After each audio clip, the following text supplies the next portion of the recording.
Hello and welcome to World News Program, Midnight Edition. I'm your host, Karim Zachary, and next up are the headlines. On the 34th anniversary of Declaration of Independence, the violations of the Zionist entity continue on the Palestinian territories.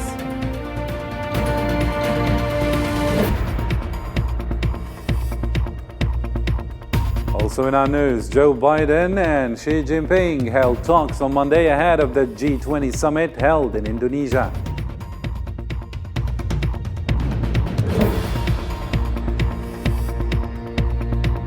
And Ukraine President Volodymyr Zelensky visits Kherson to offer support to residents.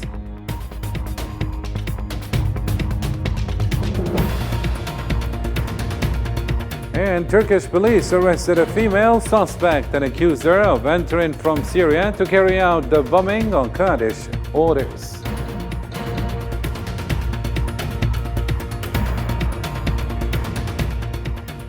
Hello again and welcome to the details. First in our news, the Zionist forces shot dead a Palestinian woman in the town of Baytunia near Ramallah in the occupied West Bank.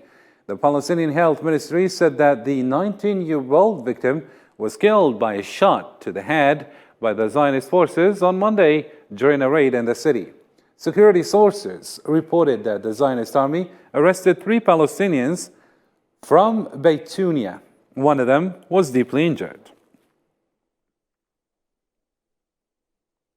Still with the Palestinian file, Palestinian people commemorated on Tuesday the 34th anniversary of the declaration of the establishment of Palestinian state from the Algerian capital Algiers, at a time when the Palestinian cause witnessed the signing of the Algiers Declaration emanating from the Unification of Palestinian National Reconciliation Conference as a basis for steadfastness and resistance to the Zionist occupation.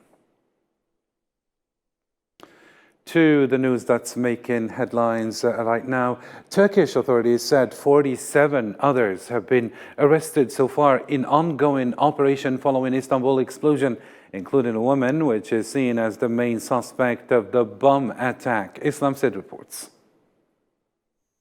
Turkish police on Monday have arrested 47 people, including a woman, who are believed to be in connection with the bomb attack in the heart of Istanbul on Sunday. The woman, whose name is Ahlam al-Bashir, is the main suspect of the attack. After initial investigation with her, police said she had been trained and acted on the orders of the PKK party. The latter denied its involvement in the bombing, saying it did not target civilians. During police raid of the suspect's apartment, they claimed to have discovered a large sum in euros, gold coins and a gun. According to officials, the woman was preparing to flee to Greece at the time of her arrest. In nearly 6 years, we have not experienced a serious terrorist incident like the one we experienced yesterday evening in Istanbul. We are ashamed in front of all our nation in this regard. We have an assessment that the instruction for the attack came from Kobani in Syria. We have an assessment that the preparator passed through Afrin. Turkish Vice President said the bomb attack appeared to be a terrorist act and put the wounded toll to 81, with 2 in serious condition.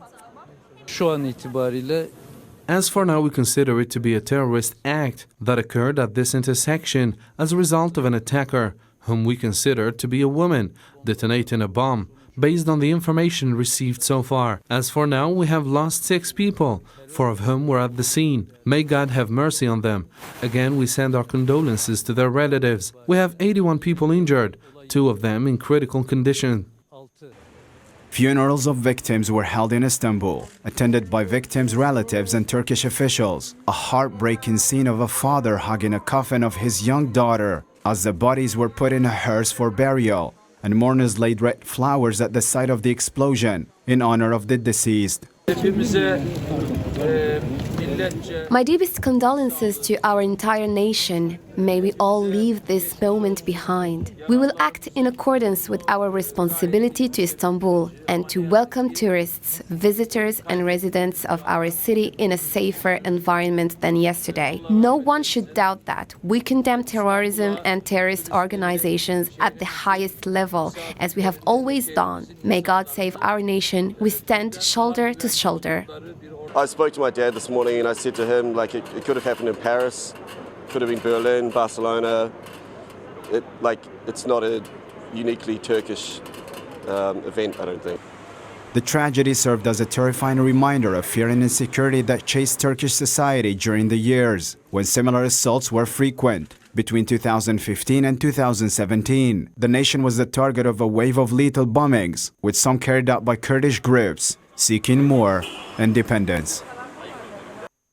To a different topic now, the UNESCO organization decided to expel a female employee of Moroccan nationality named Wafa al-Baraishi because of her complicity with the Moroccan intelligence services that tried to cover up the Pegasus espionage case. The Moroccan employee was removed from her position as a doctor of an administrative unit at UNESCO, following an internal investigation that revealed her leaking confidential information to the Moroccan intelligence about the organization's expression and media development department, funding a secret investigation into Morocco's direct involvement in the use of the Pegasus program to spy on officials of the affiliated organizations to the United Nations. Still with Morocco, Moroccan streets continue to witness rising social tension as a result of absurd increase in fuel prices, which directly affected citizens' purchasing power. The economic and social crises have sparked widespread anger throughout the kingdom. The largest trade union entities in the nation raised their rhetoric by planning protest gatherings across the kingdom and denouncing the high prices of basic material and the decline in purchasing power.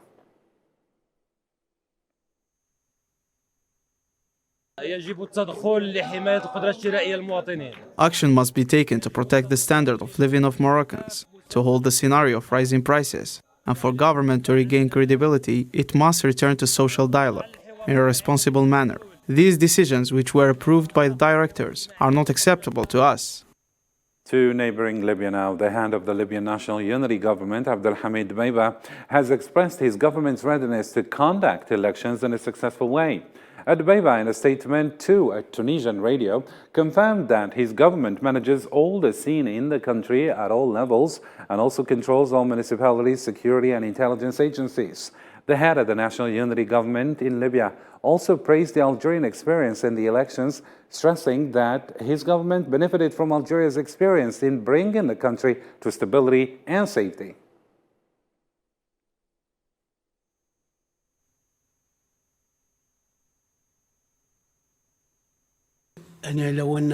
By passing electoral laws in both legislative councils, we are prepared and can decide to hold elections even 2 months from now.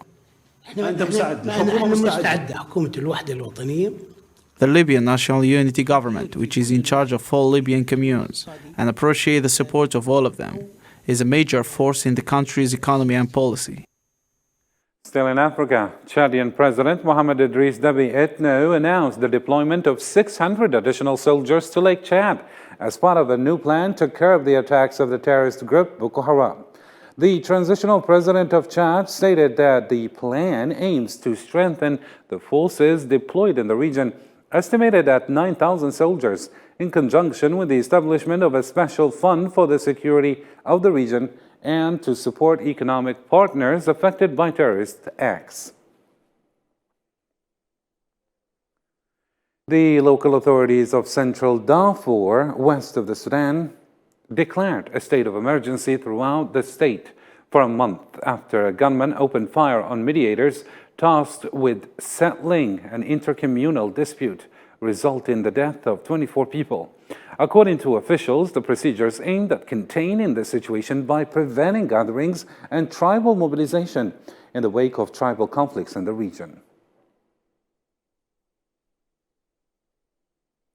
And also in our news, East African leaders proposed peace talks on Sunday in an effort to stabilize the Eastern Democratic Republic of Congo, where M23 rebels battled with forces just north of its important city of Goma over the weekend. The seven-nation East African community announced that it will host a peace dialogue on the Eastern DRC on November 21st in Nairobi, Kenya. The 2022 G20 summit is being held this week in Bali, Indonesia, where world leaders are attending. Chinese President Xi Jinping, US President Joe Biden had talks ahead of the summit and agreed that there are a lot of concerns that are lingering over the summit and the channels of communication should remain open. The details with Usama Ayati. Marked by the meeting between Joe Biden and Xi Jinping, the G20 summit underlines the agony of dialogue between rival great powers, especially that Russia is continuing its special military operation in Ukraine. US President Joe Biden held a 3-hour discussion with Chinese President Xi Jinping. The meeting resulted in diverse decisions pertaining to global issues, and both countries expressed their readiness to continue candid and open dialogue to put the bilateral relations on track. Biden, during a press conference, stressed on the need to keep channels of communication open with North Korea, similarly reassuring that the US policy on Taiwan hasn't changed. It's difficult to say that I am certain that China can control North Korea, number one. Number two, I made it clear to President Xi Jinping that I thought they had an obligation to attempt to make it clear to North Korea that they should not engage in long-range nuclear tests. I'm ready to have a candid and in-depth exchange of views with Mr. President on issues of strategic importance in China-US relations and on major global and regional issues at our meeting today. Australian Prime Minister Anthony Albanese is set to hold a meeting with Chinese President Xi Jinping. Albanese previously affirmed that the discussion with the Chinese Premier in the ASEAN summit in Cambodia seemed to have constructive and positive results. It was constructive, it was positive, and I think it's a good thing that it happened. I've said repeatedly about the relationship with China that we should cooperate where we can, and that dialogue is always a good thing, and last night's dialogue was very positive with Premier Li, and I thank him for it. The summit is marked by the absence of the Russian President Vladimir Putin, who was seen carrying out his routine engagements in his own country. But Sergei Lavrov, his Minister of Foreign Affairs present on the spot, will be able to give him a report. The Kremlin justified the absence by calendar reasons and said that Putin would not even address the summit by video link. By comparison, Ukrainian President Volodymyr Zelensky, who will attend the gathering virtually, is expected to lobby global leaders for a stronger response to Russia's assault. For his part, German Chancellor Olaf Scholz affirmed that it may be difficult for world leaders to come up with an agreement on global issues, as well as the situation in Ukraine. We are working very hard to ensure that we not only make clear important statements on all the issues that affect the world together, such as climate change, the health crisis, hunger across the world and economic developments, but also on the issues of peace and the consequences of the Russian war of aggression on Ukraine. That's going to be a tough ride. G20 summit is being held in an advanced status of tension between world powers and the growing crises with all their variations. However, this might be a chance to revisit the international situation and why not working on at least maintaining peace and stability in all the corners of the globe. And for more discussion on the G20 summit, we are joined live via Skype by Professor Hamoud Salhi, an Associate Dean of International Education, California University from the US. Professor Hamoud Salhi, thank you so very much for being with us. My pleasure, Karim. Thank you for the invitation. It's all our pleasure. Professor Hamoud Salhi, President Xi and President Biden had their first chance to meet in person since Biden won the presidency. Is this a sign of good chance for change, let's say, in the bilateral relations? And is USA going to ease up on its political discourse regarding Taiwan issue? This is really a tough question. I think it's a good sign that the two parties understand the historical moment they are at. Both leaders emphasize that there are unprecedented challenges and the world is at a crossroad. For the United States, this is a way to approach the Chinese leadership. The United States is very aware that China exercises a lot of influence in North Korea. They are concerned about the test missile. Korea has launched over 60 missile tests in recent months. So they view this as an opportunity to exercise, to ask China to put some influence on that issue. The same thing with Russia, even though the Russians are the Chinese are taking sort of a neutral position. The United States see them as playing an important role in pushing or exercising some kind of influence, so we reach a solution to the Ukrainian crisis. The same thing, but Taiwan remain the critical issue. There is no discussion there that this is the most important issue. The two parties have opposing views, with China saying it will take all the necessary means to enforce, to protect its national territory, including specifically Taiwan, and the United States saying that the Taiwan is a red line.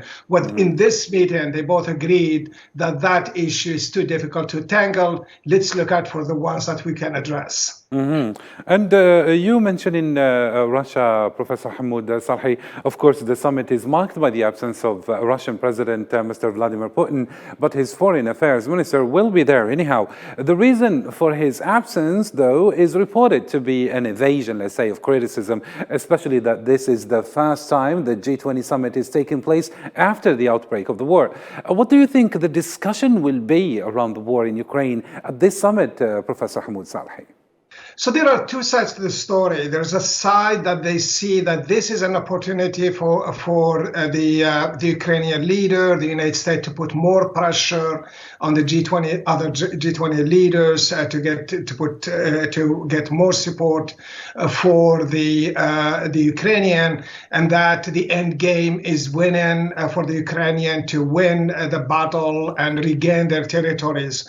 But I think the dominant view is leaning towards more a diplomatic resolution. So using this opportunity, this meeting, to test the views of China, to test other countries, this for the United States in particular, to move for a diplomatic resolution to this conflict.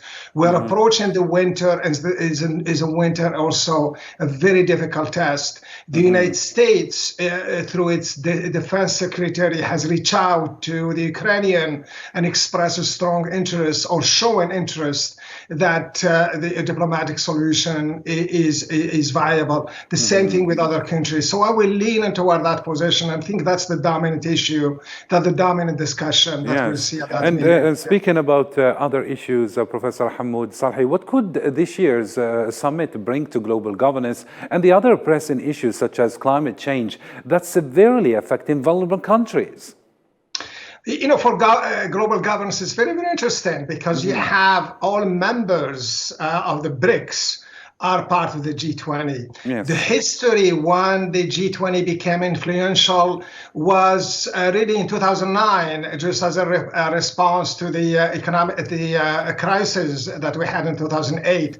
The BRIC at the time was created to exactly responding to the Western world. So from an issue of governance, the G20, I see it more as a weak institution, specifically because of the members, the 5 members that constitute its membership, China, India, and Russia. These countries are more willing to go on their own and use the G20 more as a symbolic issue, where this can be reflected in the Bretton Woods exactly system that relies on the dollar as the exchange. The BRICS countries are looking for the establishment, or have a bank with billions of dollars in it, all relying on the national currencies. So this is to avoid the dependency that G20 creates, in particular the austerity measures that IMF has, the World Bank, and so on and so forth.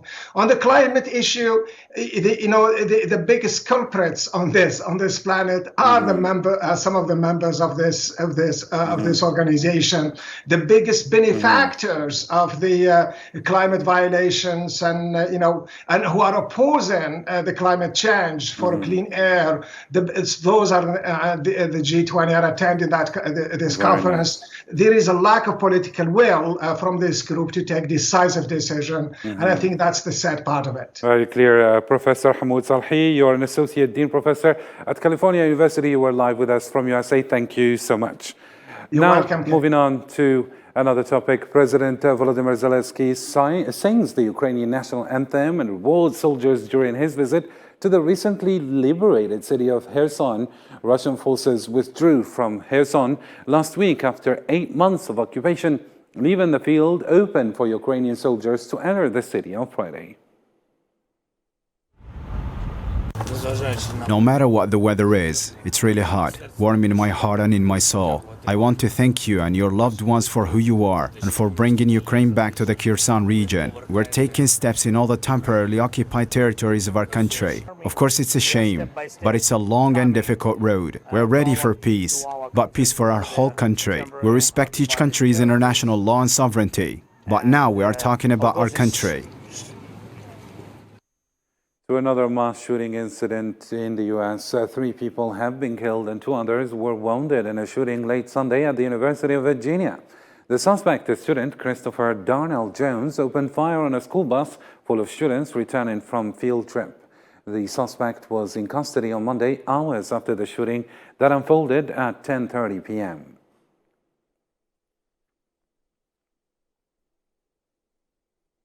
To Mexico now. Mexico's left-wing president, Andrés Manuel López Obrador, said on Monday that the tens of thousands of protesters who marched against his electoral reform on Sunday were defending racism, classism, and corruption, adding that the demonstrators are in favor of discrimination and conservatism. Those who demonstrated yesterday did so against the transformation taking place in the country. They did so in favor of privileges.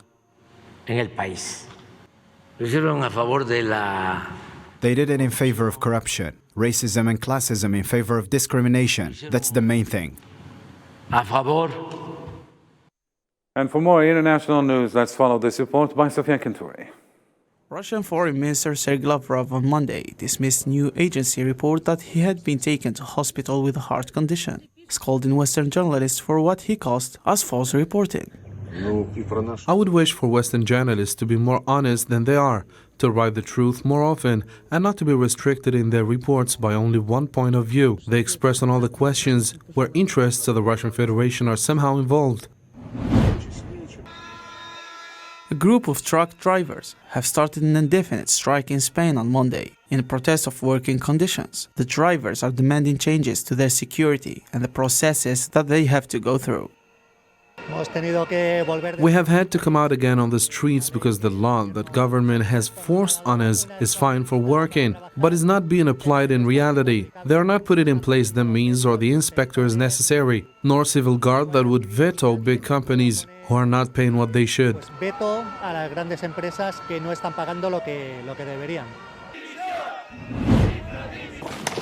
The European Union and Britain on Monday imposed sanctions on 2 Iranian ministers and several senior police and military officials, including members of Iran's Revolutionary Guard, over their alleged roles in the security crackdown against massive anti-government protests.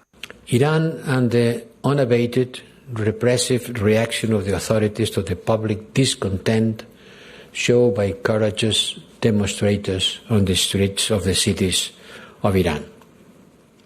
In particular, we salute the bravery of the Iranian women who continue demanding basic respect to their fundamental rights. And to support them, today the Council adopted another 31 listing under the Iran human rights regime. British Prime Minister Rishi Sunak said a new deal with France to tackle illegal migration across the Channel would make a difference, but the numbers making the crossing would not go down overnight. I spoke to President Macron about it when I first spoke to him. I further met with him and we went over it in more detail, and I'm pleased that as a result of that dialogue we now have a new deal with the French, which is going to mean 40% more patrols happening in France, and for the first time our officials embedded in their operations. That is going to make a difference, and hopefully people can see that that's the fruits of the work that I've been talking about, but there's more to come and people should know that. Tens of thousands of people packed the Mexican capital's main street on Sunday to protest President Andrés Manuel López Obrador's proposal to overhaul the country's electoral authority in the largest protest against one of the president's efforts during his nearly 4 years in office. And finally in our news, the Netherlands, India, Sergio and United States Victor Montalvo were crowned the Red Bull BC1 World Final champions on Saturday. Sergio made history as the first Dutch competitor to win the title, as well as the youngest at just 15 years old, as she defeated defending champion Logistics.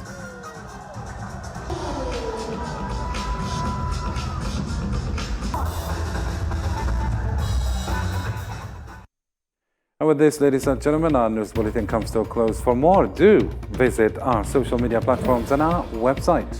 That's it for me. Bye for now.